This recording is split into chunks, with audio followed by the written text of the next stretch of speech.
dancing in the streets of gold. We'll be dancing in the streets, dancing at his feet, dancing in the New Jerusalem. And we will sing Kadosh, Kadosh to the Lord of hosts, joining in the angels' choir, and forever we will be. Well, welcome to the next chapter. I am your host, the fifth day of the week host for this time slot, Sandi Craig. And I am so glad that you have joined me today.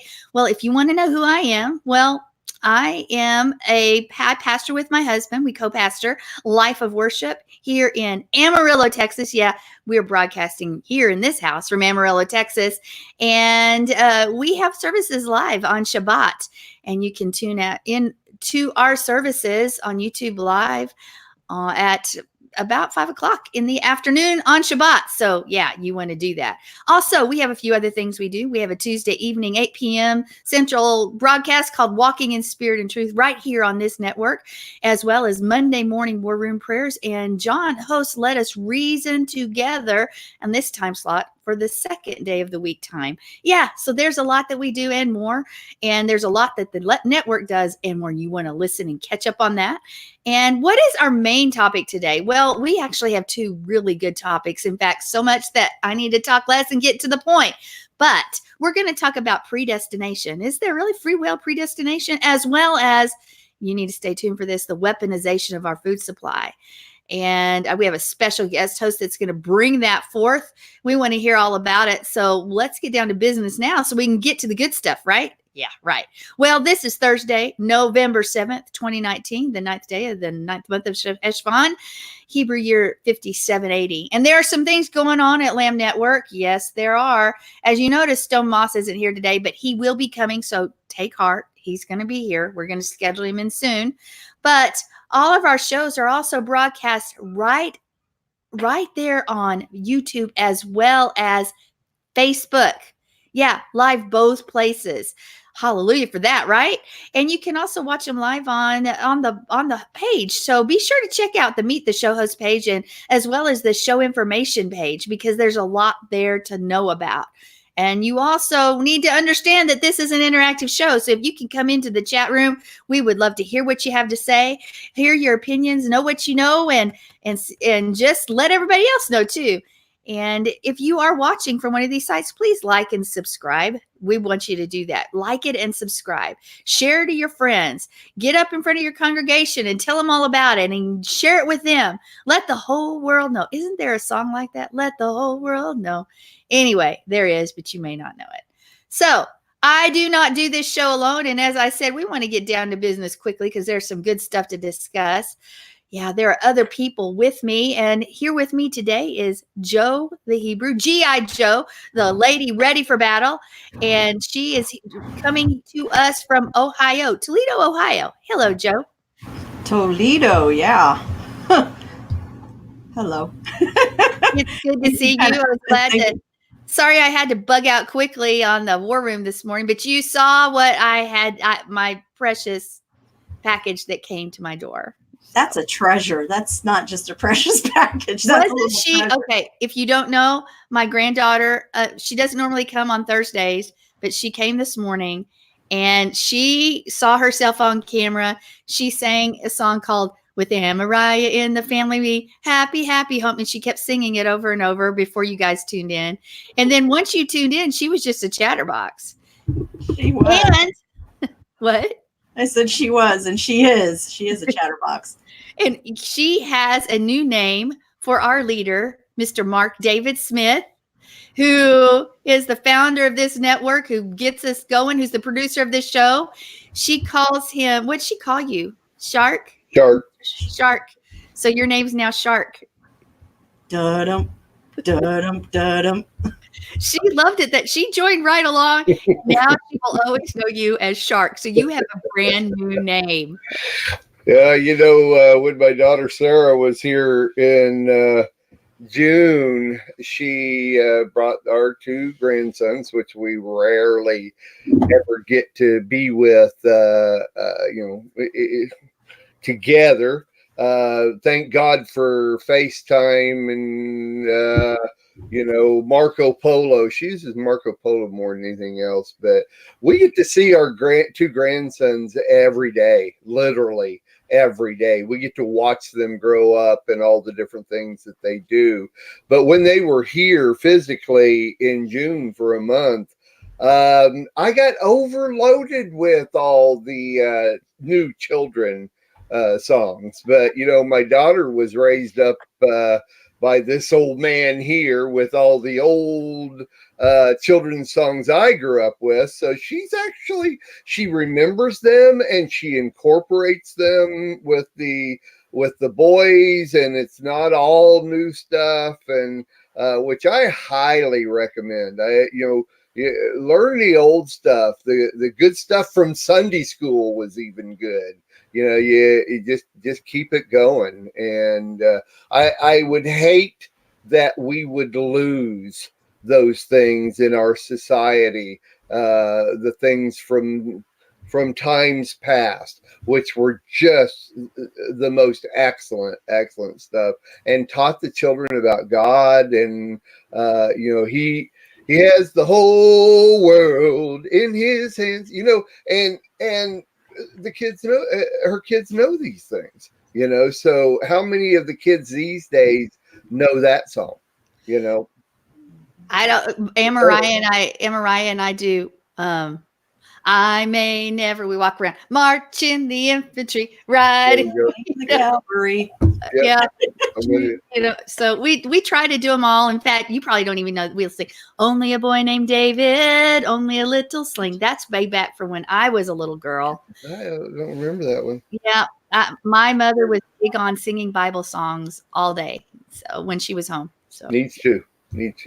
Yeah, well, my mom messed them all up. I can see that. Y'all have met my mother now, so you understand. Yeah, it's not this little light of mine; it's this little light of mine. So yeah.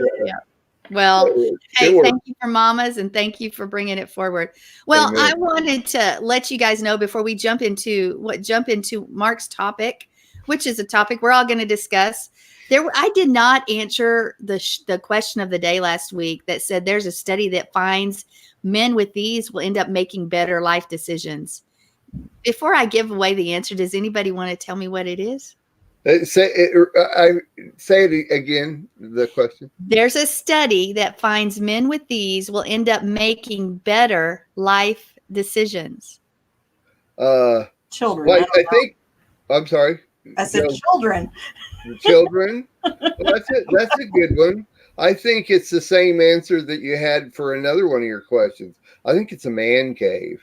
If you have a man cave, you get to go. The men go in there by themselves. They get to be with God. So be with God. J.L. Craig needs to tell us what he thinks real quick. What do you think? There's a study that finds men with these will end up making better life decisions. Because I'm going to give away the answer in about 10 seconds. He's not doing this while he's driving, is he? Shh. I will not be responsible. All right. Okay. Well, guess what it is? It's daughters. Wow. Men with daughters will make better life decisions. Well, let me just sit up a little more straight here. I have to totally agree with that. Oh, well, anyway, sorry I didn't give that information before. Especially guys, the men with two daughters, right? Because it balances them. One's okay. One is fine. Well, I would love to stay here for a little bit, and I would love to jump into our news attack, but we're going to skip all that today because why? We can arrange this program however we want to, because Mark has a topic that we're going to jump into and have a little fun with. It says, God knows everything before it happens, right? Question mark. Predestination? Question mark. So, Mark, tell us what you're thinking.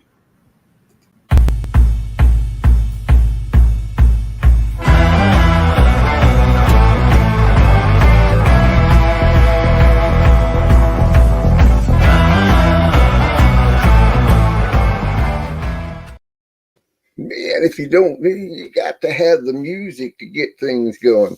Okay, I'm going to try to keep this as brief as possible, but there's a lot to this. And as most people know, and it is one of the reasons for creating the Lamb Network, is because I see, and my perception of things are considerably different sometimes, a little different, and the same as others sometimes. And I see things from a different perspective, I think, than a lot of others do. And from even from way back on Lamb Radio and a lot of other shows we've done, I've kind of brought this subject up along with other ones that are a little controversial, and people think, because I am very, very interested in other people's opinion on these things.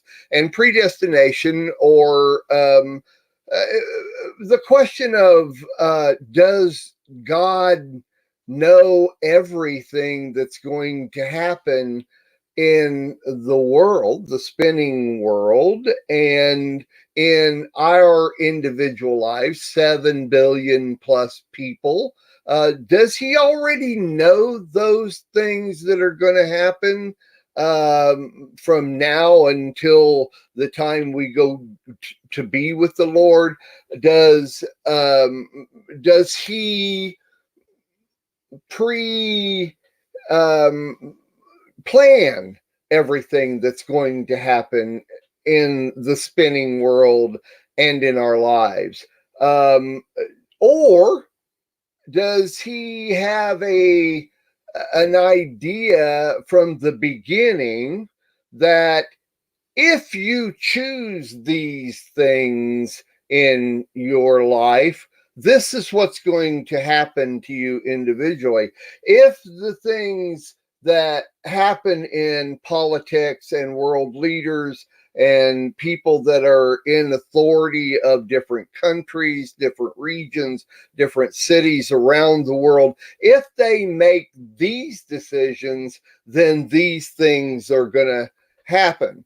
And not necessarily that he has pre-planned them. Now, that latter one is more along the lines of what I believe, and I think it's based on very, very, very early on in my early 20s, my pastor that I spent time with doing tent revivals and hellfire and damnation preaching. We discussed this at length a lot, and it stuck with me very heavily. So through the years and in my transition into the Messianic lifestyle, I've brought that with me, but yet at the same time allowed circumstances and what other teachers bring forth in that area, which, by the way, this is a subject that is rarely ever talked about. I kind of looked, and there's a few out there, but in the Messianic lifestyle, this subject is rarely talked about.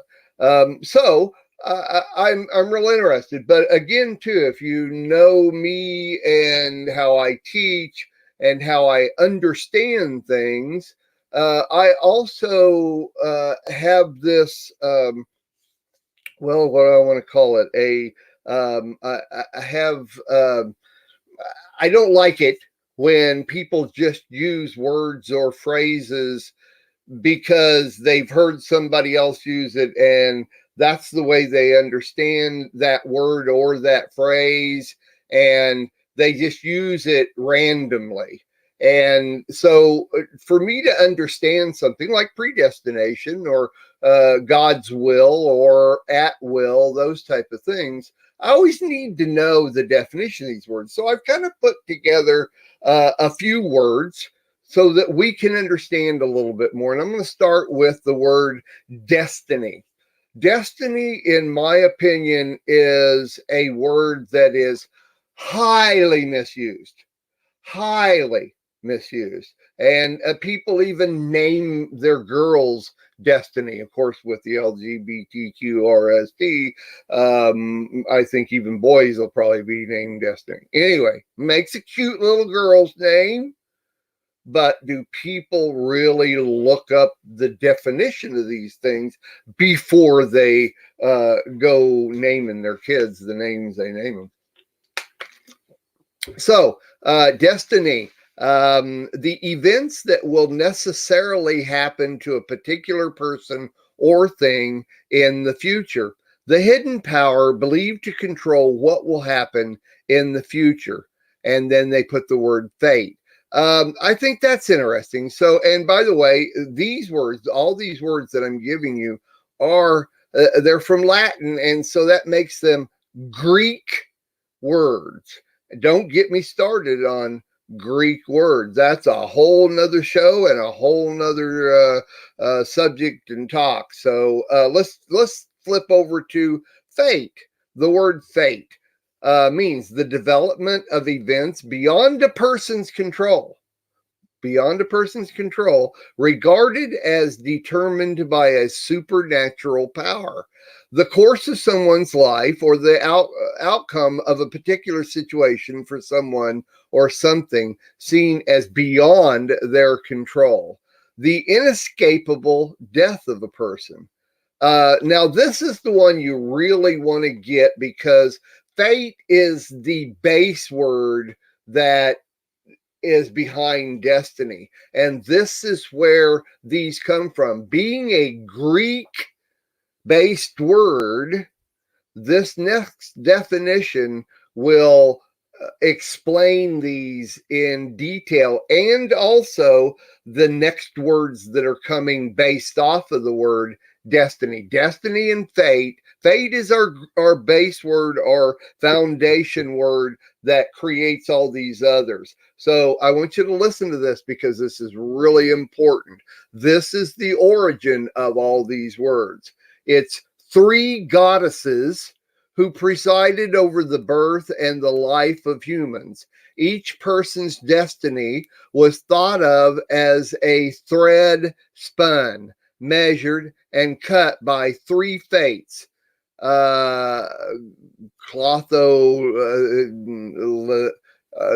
are harder than the other ones. Lachesis and Tropos. Those were the three goddesses. So that in itself ought to give you an idea what we're looking at when we're talking about fate, destiny, predestination. And let's go to predestination next. The definition of predestined or predestine is of an outcome or course of events determined in advance by divine will or fate. Divine will. That means of a supernatural god or goddess that it's their will. And we'll get into that more here in a minute. Of God, capital G-O-D, destined someone for a particular fate or purpose, determine an outcome of course of events in advance by divine will or fate. Once again, the same thing. So here's another word that I wanted to check out. Preordained. In other words, it's kind of the same thing as it's an outcome or course of action decided or determined beforehand. Predestined, decided or determined beforehand. So there you go. Preordained. That's another word that is kind of commonly used. Here's another word that we're going to hear a little bit more about, and that is the word providence. Remember, all of these words come from that original word fate, which in the Greek has made these other words. The word providence, the protective care of God or of nature, of God or nature, as a spiritual power. So, and the word God they have in here is capital G-O-D. The protective care of capital G-O-D or of nature as a spiritual power. So providence, if you use that word providence, you have to let everybody know, is this a capital G-O-D, or is it of Mother Nature? God or nature as providing protective or spiritual care, timely preparation for future eventualities. Here's another word that is used somewhat, but is wrongly used. It's paradox. It comes from the same base, fate, destiny, predestined, all those. Paradox, a seemingly absurd or self-contradictory statement or proposition that when investigated or explained may prove to be well-founded or true. A statement of proposition, logically unacceptable or self-contradictory, a situation, person, or thing that combines contradictory features or qualities. And that's what I was talking before, capital G-O-D, or nature. So it's real common in man to use in our lives, in our lifestyle, in the Christian and Jewish lifestyle, and the world as a whole. It's real common to use words that are actually contradiction of themselves, but yet sound so much like what you're saying, it doesn't really work. So predestination, this is the definition of this based on Wikipedia. Predestination in theology is the doctrine that all events have been willed by God, usually with reference to the eventual fate of the individual soul. Explanations of predestination often seek to address the paradox of free will. So the contradiction or contradictory statements of free will. So when you say God's will to do this, you can actually have a contradictory statement in there, whereby God's omniscience seems incompatible with human free will in this usage. Predestination can be regarded as a form of religious determinism and usually predeterminism. Predetermined, so determined and predetermined. Let me give you just a little quick history. There is some disagreement among scholars regarding the views of predestination in first century Judaism. So Christianity had their idea of predestination, but Judaism was way off. In other words, they absolutely believed in God, but it is God's will. And this is more my understanding, is that it is God's will that these things happen. And that's what his Torah is all about. And the prophets, the writings, the Brit Hadashah, it is basically his will that these things happen in the world, the spinning world, and in everybody's life in this world, especially us that hold that lifestyle dear. So if that is his will, and I'm not going to call it free will, it's just his will, then it should be our will too. But it doesn't necessarily mean that he has pre-planned everything that's going to happen. Or, in my opinion, I believe that it doesn't mean that he also knows that these things are going to happen. I believe because of will, because of our free will and God's will, God has given it to us to have that free will, and we can make a decision of which direction we're going to go. When we go a specific direction, or when world leaders go a specific direction, it causes these things to happen. He wills it, but it doesn't mean that is the way it's going to go. He knows the end from the beginning because he knows the heart and the will of man. And overall, this is the destination that it will finish up. Doesn't mean that it's destiny, predestination, or predetermined that way. That's my opinion. So here we go. Let's bring everybody in and get everybody else's opinion on this. Let's start.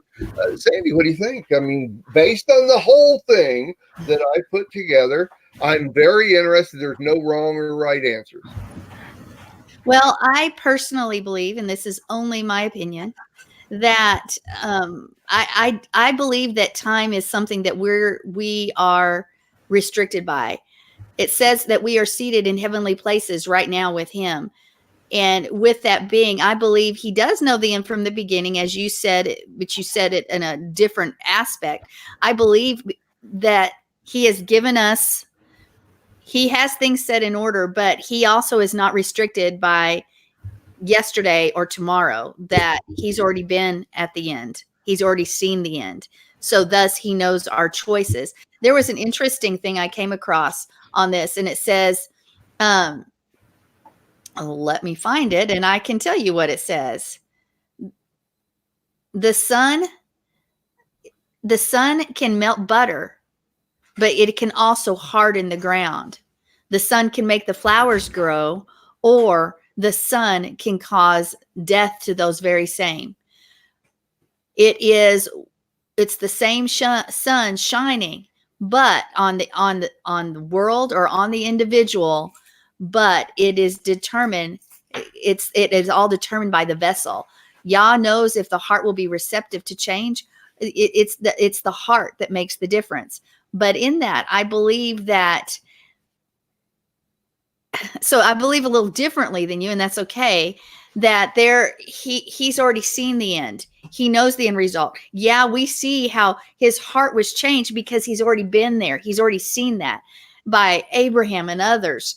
Moses, God moved.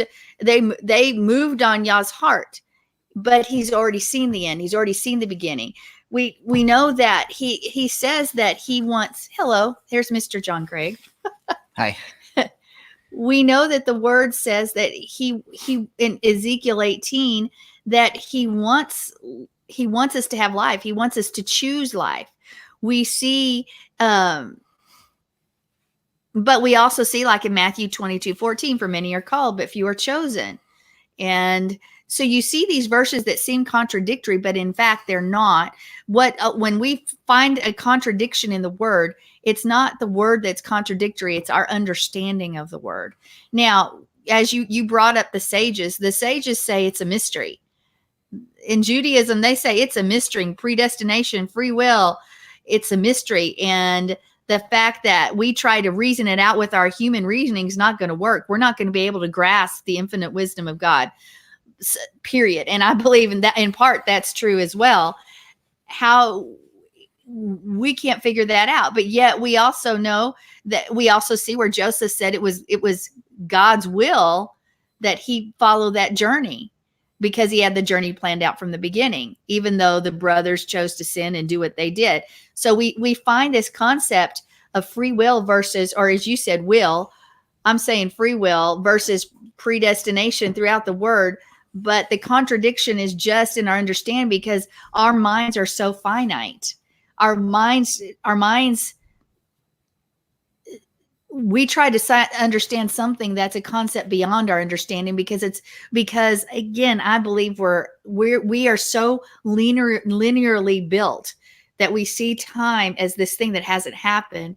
And I believe God's been there already. He's already seen that. He's seen the choices. Yes, because we do have the choices. He chooses to give us the opportunity to make choices for him. And it's our heart that determines the outcome. But, he says that he desires all of us to be saved. You saw, your eyes saw my unformed substance, in your book were written, every one of them, the days that were for me, when as yet there was none of them. So there we see that concept that he knows the end from the beginning, and that he's already seen our life play out in a whole. But it's us who are so limited in our understanding, because we are constricted by the idea of time. And I could go on and on, but there's not going to be time for everybody else to talk. Right. So Let me respond real quick. Okay. Two things. First of all, extremely good scripture that you brought up when he says that I laid before you life and death, choose life, right? Still yet. And like you said, see, I think it's like I said before, with God, it's his will. There's no free will. He already has that will. We, on the other hand, he has given us free will. In other words, he doesn't set our path. He gives us that ability to choose death or life. And we can. And he knows that whichever way we choose, this will happen if you choose life, and this will happen if you choose death. See, and so that's why I say with God, it's not a free will, because it's already predetermined with him. That's his will for this to happen. But with man, we do have free will to make one path of our lives go or another path of our lives go. So I think that was really good what you said, and a perfect verse to look at when God, which is rarely in scripture, where God gives you two paths and says, now you choose that path. Okay. But I'm asking you to choose life. So it's interesting that explained it all. Very good. And I had forgot about that. That brought that up. Joe, go ahead. I'm going to make it very simple. First of all, God created children to show us things. And as a parent, we're preparing to go to, let's just say we're going to go to the doctor's office. We know we're going to get to that doctor's office. We have that destination, and we're getting our kids ready. That child is going to choose if he's going to put his pants on and get ready on time, or if he's not. And yeah, we sometimes have to give them a little spanking and stuff, and there are times in life where things gear us towards a different direction. And the child has, we got to feed the child, get the child ready. And we are doing all this while the child still has his own will, his own choices, and he doesn't want to do it. You practically have to drag him through some of the things. But at the end result, you end up at the doctor's office. Well, we look at scripture, and the Father has put throughout the scripture the things that are going to happen. But we have to decide if we're going to go kicking and screaming to do it, or are we going to be obedient and follow through with what he wants us to do. It's like you said, it's our choice. And it's the same with children. This is, I believe, why he calls us children, because we are just like our children. And he blesses us with children to show us the actions that, yes, the child has the free will, but yet there's still discipline that happens in that child's life. There's still consequences that happen as well with the choices that we make. And it kind of brings us sometimes back, because you look at, I'm trying to think, like Abraham, his life and the consequences of his life, different things that he chose, like Ishmael was born because he chose to go and do it his way instead of God's way. But God the Father let it happen anyway, because Abraham chose to do this aspect. So he ended up with Ishmael, and there were problems that happened. So we have to reap the rewards of our choices still. So this is just a simple, I'm very simple when it comes to things. I like things being simple. God created things to be simple anyway, and we complicate it. But I agree with Sandy, and I just thought I'd bring it in a simple manner. Well, very few people agree with me, so it's perfectly fine. I've dealt with that. But what I'm hearing from what you say, it's not the beginning or the end. It's the in between. It's what we decide to do in between, because God has already knows what's going to happen at the end. Yeah, because he determined the beginning and he's determined the end. I see what you're saying. I disagree with the end result, but that's fine. That's me. John, I don't know how much you've heard of what I introduced, but do you want to give a quick Yeah. on there. Yeah, it's very interesting subject, and boy, you can look at it so many different angles on this, and we can probably all say, hey, we're all right, but because of the angle we're looking at, here's something.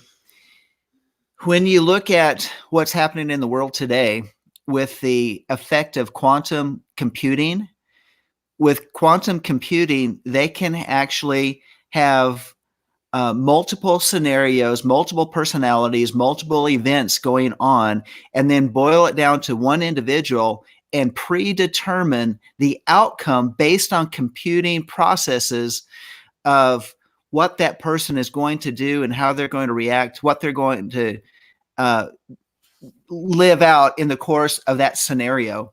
And that is based on quantum computing. It's almost like it's the AI technology is able to go in and say, I know what your life is going to do today, this week, this month, this year, based on the circumstances and the way everything is playing out in cultural, political, geophysical world events that are going on. We can determine what you're going to do, and quantum computing can boil that down and get it calculated within a second. So it's predetermined. It's predetermined now by a computer. By a computer. Now, let's give it back it off for just one thing. Can it change? Yes, because we've been given a free will, and that free will can say, "I'm going to change it up today and completely blow the algorithm." And I really think that that kind of plays in with this whole concept of predestination in terms of a hard sense, is that we've been given that whole element of choice is that one factor which may end up being the very one factor of our eternal destiny. Yet the Father knows the outcome. So very well. That's a 2 cents on that. No, that's good. And see, that almost is where I'm at with it, except that I think only the very end of all of time and all of what God has in plan is what God knows.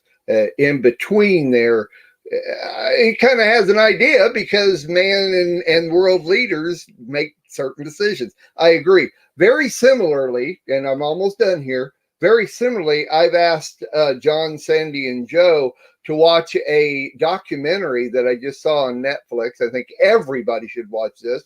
And it's about Cambridge Analytica, and what Facebook did is that Cambridge Analytica bought all personal data from Facebook and then used it to predetermine what people are going to do in an election or anything. And Facebook has even used it, that's against the law and they can't do it anymore, to give the ads. So when you come on Facebook or a web page and all of a sudden an ad pops up, say for instance, I'm looking for a car. I've been looking for a new car. And so now I'm not looking for a car. I'm doing something totally different, but I'm on a web page. All of a sudden an ad shows up for a car. See? And that is that technology. So it's kind of the same thing as what John's talking about there, when computers can predetermine or look at what you've done in the past and what you're wanting to do in the future. It's different with God to me, because we have that free will and we can change it up. So that's my whole deal. And thank you, Sandy, for letting me share all that. Well, I think we'll have to revisit this sometime. It's a good topic. But time has gotten away from us. Thank you, Mark, for presenting it. It's something to think about and ponder. And guess what? You really heard pretty much the same view, but it little tweaks here and there.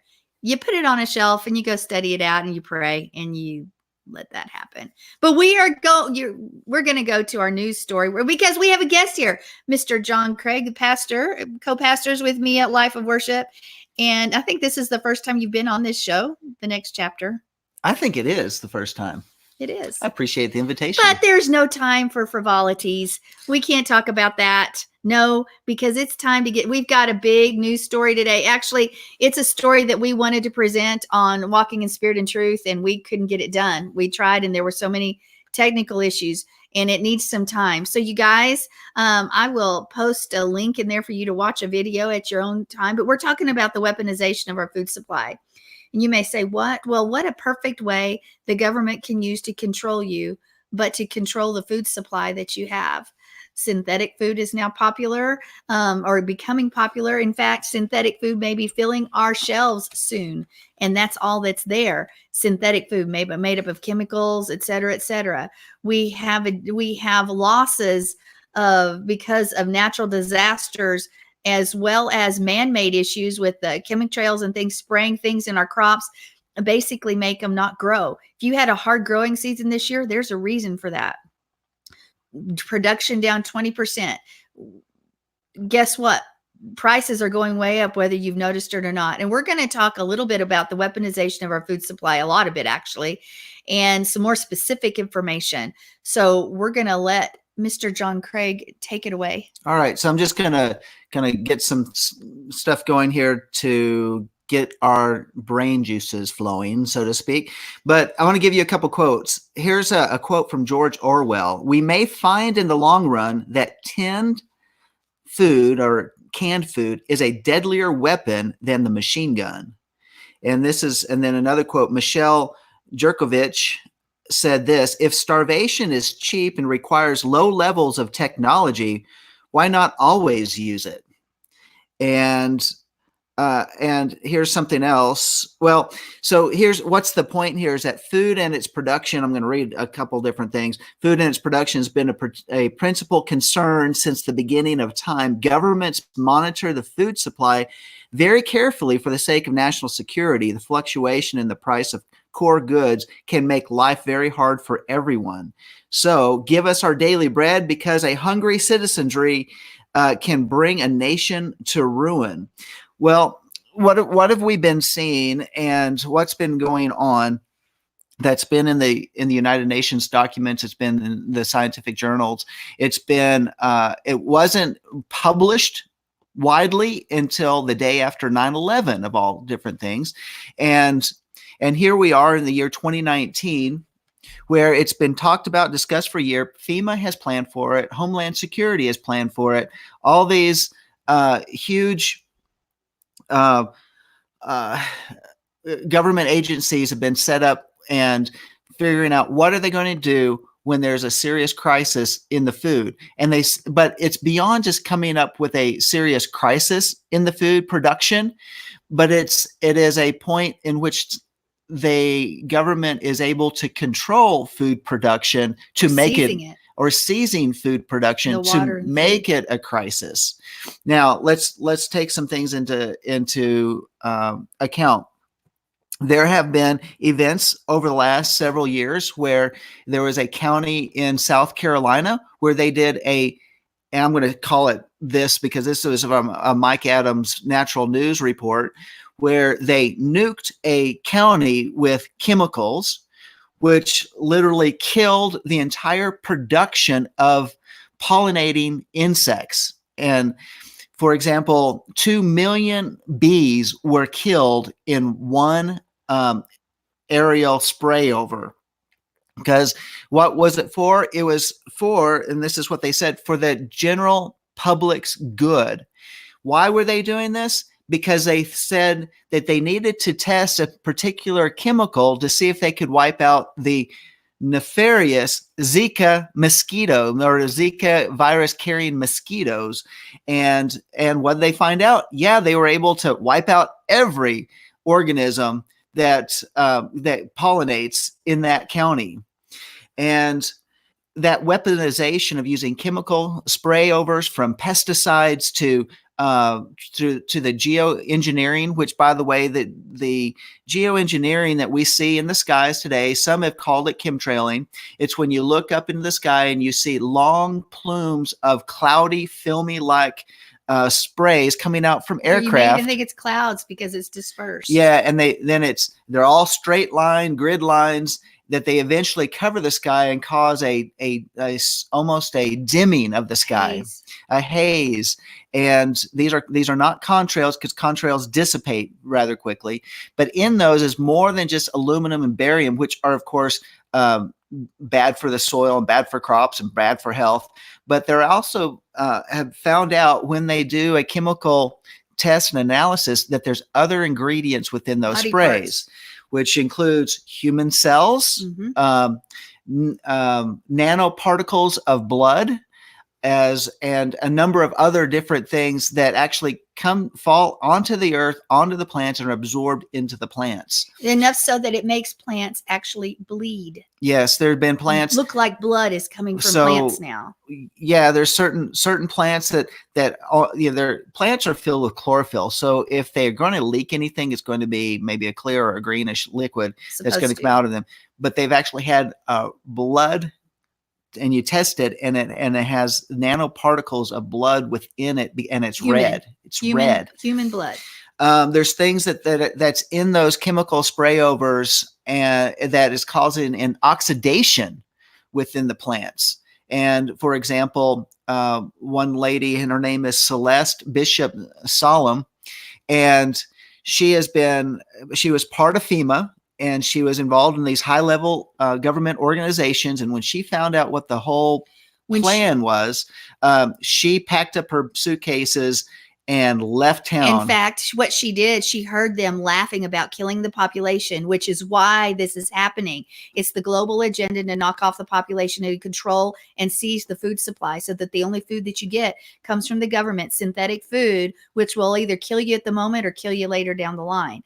But it is all part of the plan. And she heard them talking, and there was this evil demonic laugh that came forth from these people. And she packed up her bags and left. A person that was in this organization said, I can't be here, because there was an evil to it about the whole goal of killing the population and how fun it is. And she's heard it twice, but she packed up and left and got out of the government that moment. Yeah. Literally. So the best way to wipe out populations, and the most cost efficient way, is the answer to this question: why waste bullets when you can bring a nation to its knees by starvation and disease?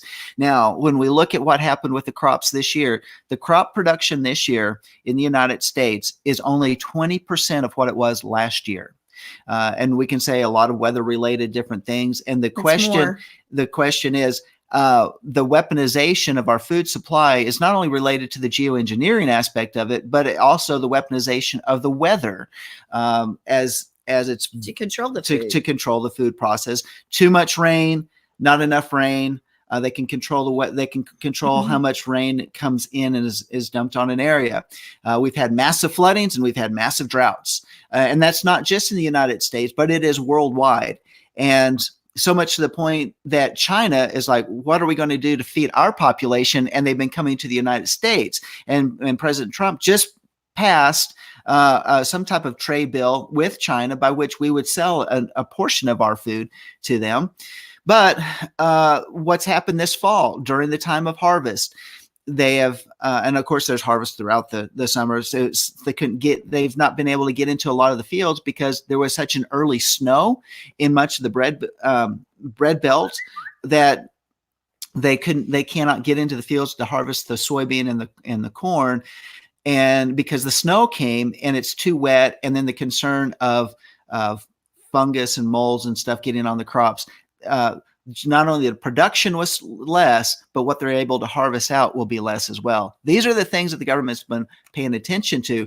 Well, how's that going to translate? And we're going to kind of boil this down. How does this translate into what we see at our shelves? Because most people, it's strange enough that our education system doesn't tell people how food gets to market, by which we go to the grocery store and buy it. But most people, what we're going to be seeing in the near future is going into grocery stores. Even as soon as Thanksgiving, guys. That going to the shelves and saying, how come we don't have much food on the shelves? It's because the production's not there. The canned food that we're seeing and the processed food that we're seeing on the shelves today is from last year's harvest, because they're still getting this year's harvest out of the fields and going into the very production. little that there is. So Go ahead. I wanted to just help you guys understand too. There is legislation that controls every part of food production. It controls everything from the transfer of food to the growing of food. Anyone who carries food regulates grocery stores, anything like that. And you may think it doesn't impact the backyard farmers anymore. Well, that's not true. As of on October 31st, 2005, under the National Animal Identification System, there was a 3-prong approach. And ultimately, it said, if you had the potential, and I use the word potential, to earn $1,000 by growing food or selling food, potential. This includes if you're in an apartment, guys. Yeah, an apartment too. Then potential, not that you do, not that you're even in the business, but potentially you could do it. You are considered a farm. In other words, we've heard that the government uses us as a corporation and puts our name and has all these things. Well, this goes along with it. If you're a farm, you have to register. Well, if you have the potential now, you're assigned a unique identifier, which has the United States code first. And that means your assets and your property and your name second. So if the U.S. defaults, the U.S. is the first person on the title, you're the second. You pay the bills. And in the case if the U.S. goes bankrupt, they can seize your property because you could potentially sell it. Now, here's the next thing. If you have a garden, it's now legal to have a garden because it was illegal. But here's the deal. Your garden can only feed you. If you feed you, it does not allow you to feed your family. If I grow something in my garden, I can't feed him. Because once I do, then that becomes that's an illegal, that's like a farming activity. You are only allowed to grow food for yourself, personally, you, not your family, you. So you may grow food on your own food on your property and consume it without the government regulations. And if you eat it yourself, you don't have them. But if you serve it to any member of your family, now you are subject to all government regulations. Now, who of us is going to grow a garden and not serve the people in our home?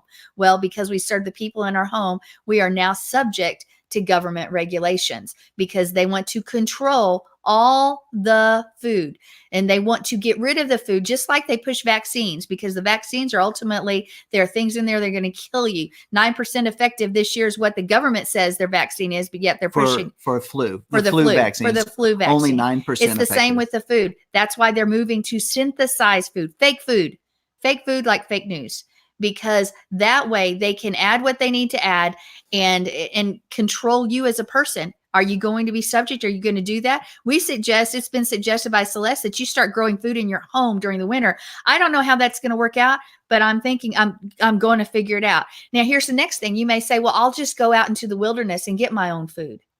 Well, that's not going to work either, guys, because the government planted this thing in the wilderness areas called chronic wasting disease. And it is a real thing. And it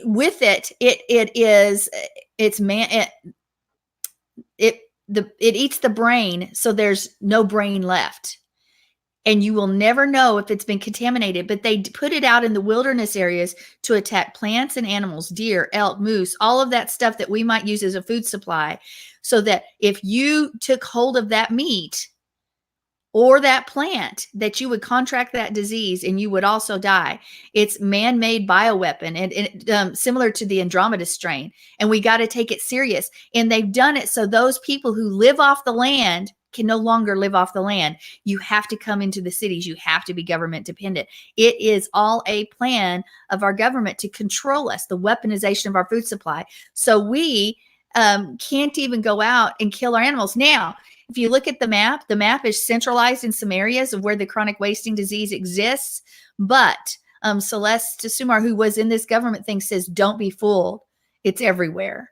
You know, don't depend on a test. Don't depend on anything. This chronic wasting disease is out there in the wilderness areas on plants and wildlife, so that we can no longer search out plants or wildlife for ourselves without being subject to this disease and dying from it. Right. And so one of the whole purposes of this is for population control, in terms of how many people are living. And of course, the stated goal of the globalists is to reduce the world's population to 500 million, according to the Georgia Guidestones. And the Pentagon's National Defense University said this on the eve of the 2003 Iraq War. They issued a paper declaring agribiz is to the United States what oil is to the Middle East. Agribusiness has become a strategic weapon in the arsenal of the world's only superpower. And William Engdahl has astutely pieced together the weaponization of seeds and control over global food production as the central strategic weapon of the world's only superpower. These silent weapons are used by U.S. aid and the powerful American tax-free foundations. Well, what does that mean? Well, for example, there's a company called Monsanto who's changed their name to Bayer. Bayer's related to the same chemical company that sold the chemical weapons to the Nazis that were used in the gas chambers of Nazi Germany. Monsanto has gotten such a bad name, especially with Roundup and the glyphosate issues and cancer-causing things. So they're going by the name of Bayer now. There's a big Bayer plant in Lubbock, Texas, that was just built this last year, over the last couple of years. And The Monsanto plant. Monsanto plant. It does say Monsanto. It says Bayer on it now. I passed the other day. Oh, well, as a new sign. when I went and took Mom to the hospital, it still said Monsanto. Oh, it's up on the big side of the building. Okay. Okay, so they're using both names. They're the ones that also came up with the Agent Orange, the defoliant, back in the Vietnam War. But what glyphosate does is it kills the beneficial soil organisms vital for the uptake of critical minerals into the plant. So leaving a less healthy, less nutritious food supply as well. That they've also chemically or genetically modified most of the seed in America. And now they and their other agribusinesses control 95% of the U.S. Production. It may be world production of seed. Let me see, nearly 95% of genetic engineering research is paid for and controlled by Monsanto and other multinational seed corporations who manipulate scientific research to hide the dangers of genetically altered plants and animals. So what are we looking at? We are looking at, I've mentioned several different things, what's happening even this year, things that we've been planning for in the Hebrew roots community, Messianic communities, things knowing that in preppers, we've been looking at a time where the food would become a shortage. It's here, guys. It's here. It's here. We're talking about things that are man-made, but we're also looking at things that are actual geophysical things that are happening within the earth itself as the world goes through a change, and it's not man-made.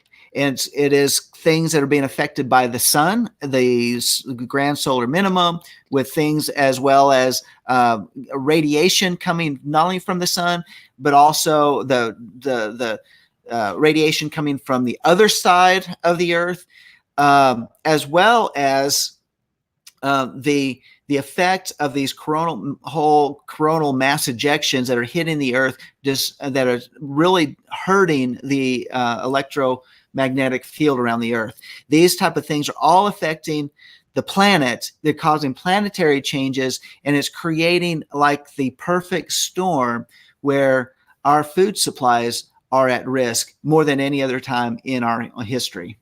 I want to talk about the grand solar minimum here in just a moment, but I want you to understand that this October 1st, the Food Safety Dashboard rolled out, and it is under the Food Safety Modernization Act of SMA to assure in a new era of smart food. Smart food is a code for synthetic food, not from nature, not from God. It's synthetic. And so that's the food you're going to be looking at, the only food that will be available. But here is something else, this grand solar minimum. What we've been experiencing, it's been happening more and more lately, these, and it will last for days. But not only can it play havoc on crops and atmospheric conditions, but these grand solar minimums that are happening also affect you. It brings forth violence in a person. I don't know if you've ever watched Kingsman, but the Kingsman movie, they had some weapon and they turned it on and people became violent. Well, this is a natural thing where people through the cell phones, that this is a natural thing that's occurring, and people that would normally not do things do certain things because of this. People are up in arms. And it happens in these rolling events that get closer and closer together. People's love for each other waxes cold. Now you set that up with people that have been brought in from China, from Russia, that have been placed throughout the United States, as well as other troops, and people who normally might not do something but could. All of a sudden, these grand solar minimums are happening. You wonder how they could go and take a population out. Well, this could easily explain how that would happen, or that how we would take one another out, because of the violence that's happening, in part because of these grand solar minimums, not to mention the other things that the governments are playing with to control people, and the way they act, even through our 5G, through other things, correct? Yeah. So the grand solar minimum is a cycle of the sun that we are entering into, like what was here in the United States 200 years ago. For example, you see the paintings of George Washington crossing the Delaware, and there's chunks of ice in the river. Well, we have not seen that in our generation. We haven't seen the Delaware, many rivers in the United States frozen over. Maybe there was some back in the 70s. There was a solar minimum during the 70s when they were talking about global cooling. But now we're actually seeing an early onset of winter in the United States, as well as our spring was a lot longer. So we're seeing that, and these are the effects of the sun going on. It has nothing to do with any man-made. But it plays in with the man-made stuff too. Now here, we're going to let you guys comment here, but I want you guys to understand that things that you need to do right now is you need to have some food and water, and you need to possibly prepare for a hard winter, especially if you're in the north. I'll let you finish what you're saying, and then we're going to let Mark and Joe jump in. Right. So the things to be aware of is that now there are remedies. There's remedies to these things, and you can go back and you can research and you can look up weaponization of our food supply. And there's a great report from the Hagman report where they actually went into details on these things. There are remedies in regards to what type of foods we can grow in our homes during the wintertime. I got to figure that out. Sprouts are great. There's all sorts of different type of sprouts that provide natural nutrients that we really need in our bodies. There are different herbal supplements. There are different vitamins and minerals that we can supplement ourselves with.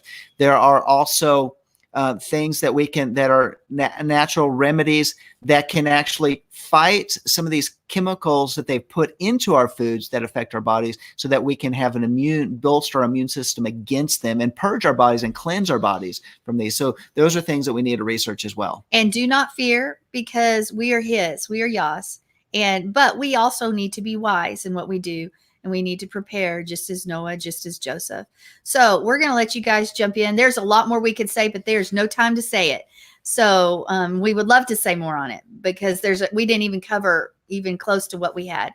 But you guys, why don't you come on in and let us know what you think? Joe. I wanted to add that book that she spoke about. It's called Electromagnetic Radiation Provision for the Coming Nuclear and Solar Crisis. And this is by Celeste Bishop Solomon. And this is foods that'll help you get through these things. You know what I find interesting as well is my daughter works in a pharmacy. She's pharmaceutical tech, and she's noticed something really interesting. More and more people are coming to the pharmacy to get medication, and more people are becoming violent. In fact, she had an issue last Saturday where a man threatened her life because of not getting the meds. And with the food and the medication, because remember, she was talking about how there's medication and chemicals in the food. It's causing chaos in the brain. Right. And it was just amazing. I just was like, I wasn't surprised, but to hear that really threw me for a loop. And then, what I've noticed is we talked about it earlier in the show. It's circular. Everything is repeating itself. Children, like you said earlier, John, are not being taught history. They're not being taught during the 1930 35, 34, I think, is when Hitler started to come into power, and he started taking control, and he took control of the food and everything, and everybody had to have papers, and your papers had to say what nationality you are or what bloodline you were, like if you were a Jew or if you were a Greek or a Catholic or a Christian or a Baptist or a Methodist, whatever you were, it was on your paperwork. And that is starting to come forth as well. And I was talking to Sandy earlier today. We were talking before the War Room Prayers. Our local Walmart here in Ohio, Toledo, Ohio, it's in Holland, Ohio. It's just right outside of Toledo. We've walked in there. My husband and I looked at each other and said, we've noticed that the produce section has shrunk, immensely shrunk, that there's a lot of things you can't find anymore. The other thing that I've noticed, I used to do retail years ago, selling things, is the shelves still look like they're stocked, but if you really look closely, there's a big gap from the front of the shelf to the back of the shelf. I saw that yesterday. I was at the grocery store, and at first glance, it looks like it's full, but there's nothing behind those first couple rows of cans. Yeah. And the other thing was, we went through another canned good area, and I said, why are the shelves empty? So I asked this one guy, and he goes, oh, well, we're restocking, was his excuse. And Dave and I looked at each other and said, no, I don't think they're restocking, but they're not putting as much as they did before. And if you notice, the cans are getting smaller and smaller and smaller. People don't realize that. They're too busy picking up that can, throwing it in their grocery cart, and keep going. And, I found it interesting that the egg price, I don't know if you guys noticed it in Texas, but here the egg prices have really dropped. But when you take that egg from the store, mind you, I decided to buy, instead of my regular eggs, I decided to buy the eggs from the store just to check them out. When you pick them up, they almost break instantly. I mean, the shelf is getting so weak. And so they're doing something to that. And we talked about bees. They not only did are they killing the bees, but they've also been infecting the bees with a type of bee disease, because we have a honey guy here. I get my fresh honey from him, and he says his queen bees are dying off quicker and quicker, to where his prices of honey has to go up higher and higher, because there is a disease that's being passed on. Somehow the bees are bringing it into the hive, and the hive is starting to die off from this disease, and the queen is getting it, and she's laying these eggs where the babies are becoming deformed. So we have this, and you need the bee. The bee is the pollinator of the plant, to where, like an apple tree, the blossom opens. The bee goes from one blossom to another so that it can produce an apple. If you don't have that, you're not going to get an apple. Right. The apple is not going to exist. That was the whole thing about that South Carolina experiment, was it affected the pollination of those of the bees. If you kill the bee, then you kill the people. You kill the food cannot produce. Now, I want to tell you what's in their plan. In their plan right now this is what they plan for you to eat. Get something like a protein bar. You may have that. One person may have part of a protein bar every 3 weeks. Yeah, that is what they are. What, huh? It was 1/3 of a bar every 3 weeks. That's all you get. That is per person. That is the amount of food the government expects to give you to eat. 1/3 of a protein bar every 3 weeks per person, period. That is their plan. And they laugh evilly about it, because that is what they're doing.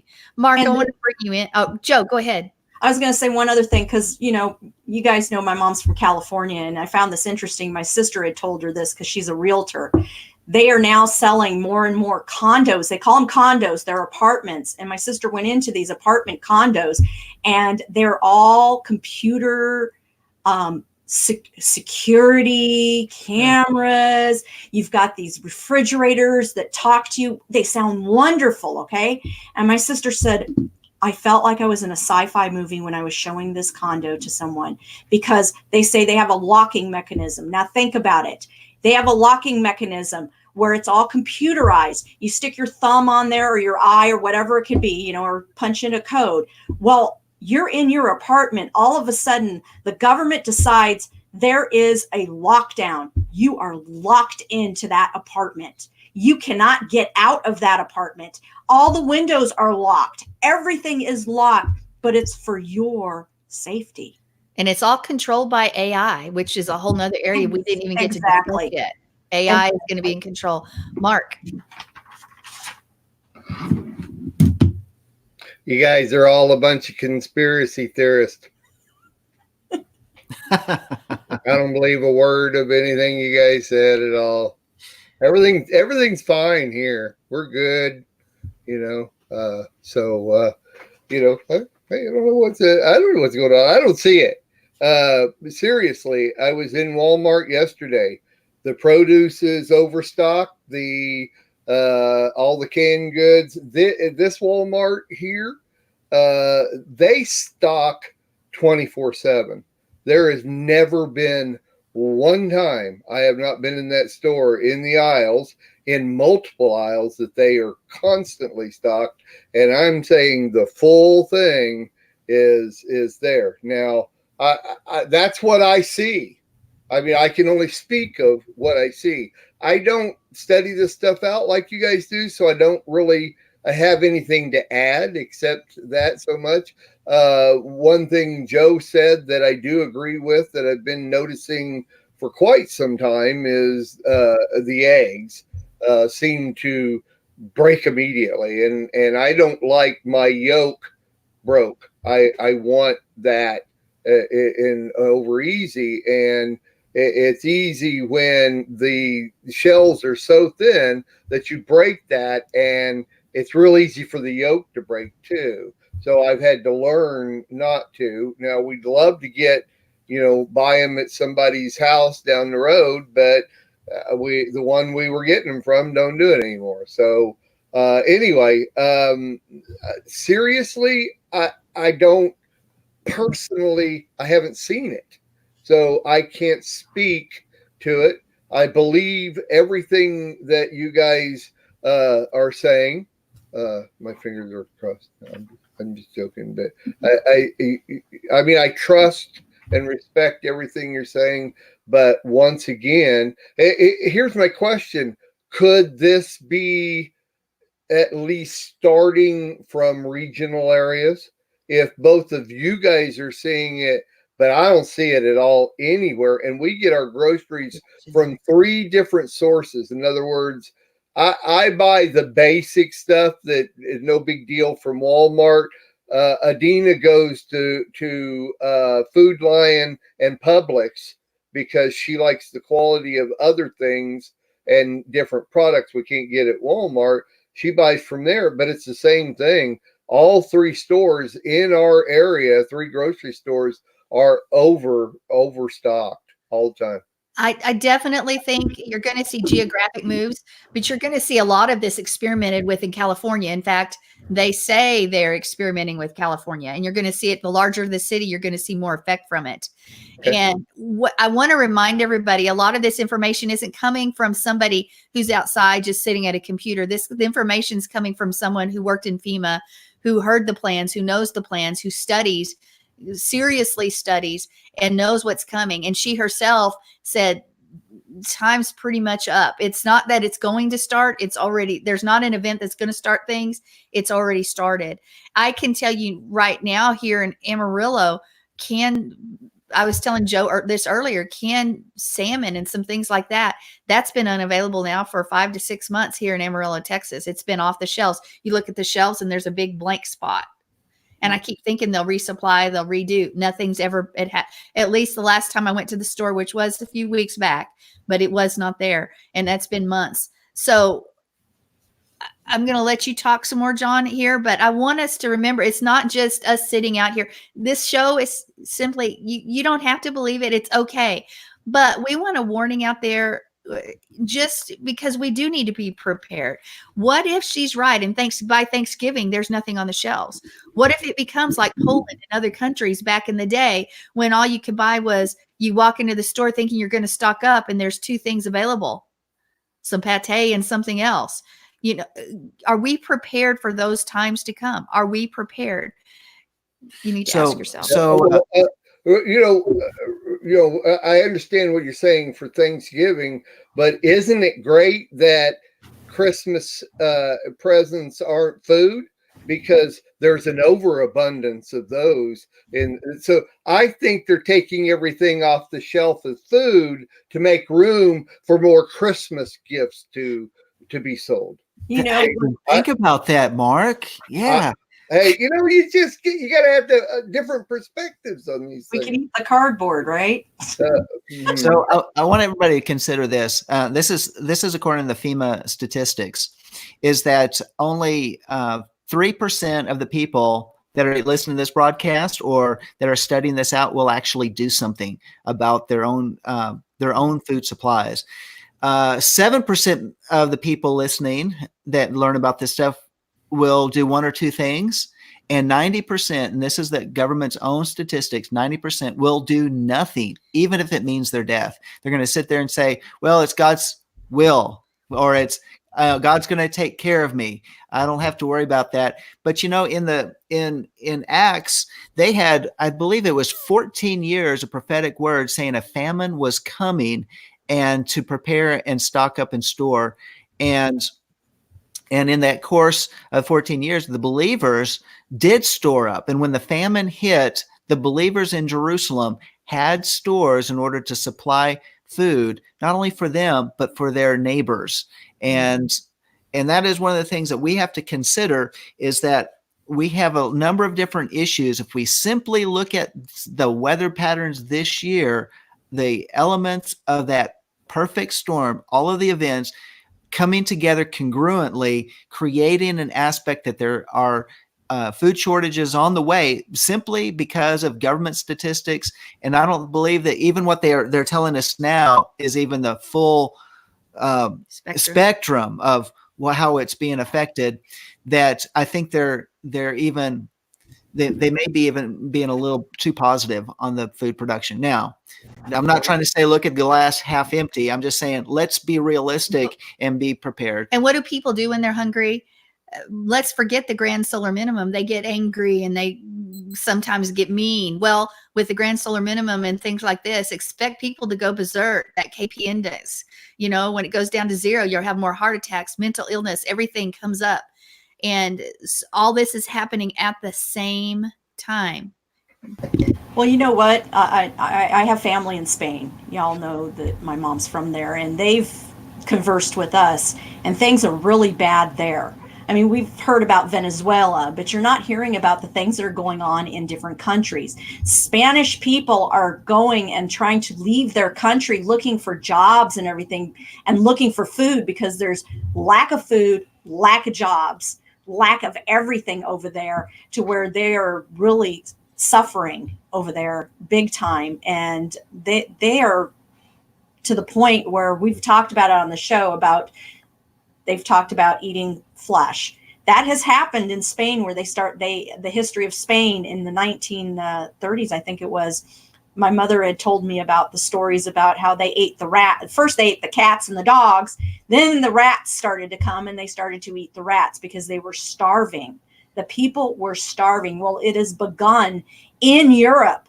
It is spreading, people. It's not just going to be over there like we've seen in many years, where we're like, oh, it's just over there.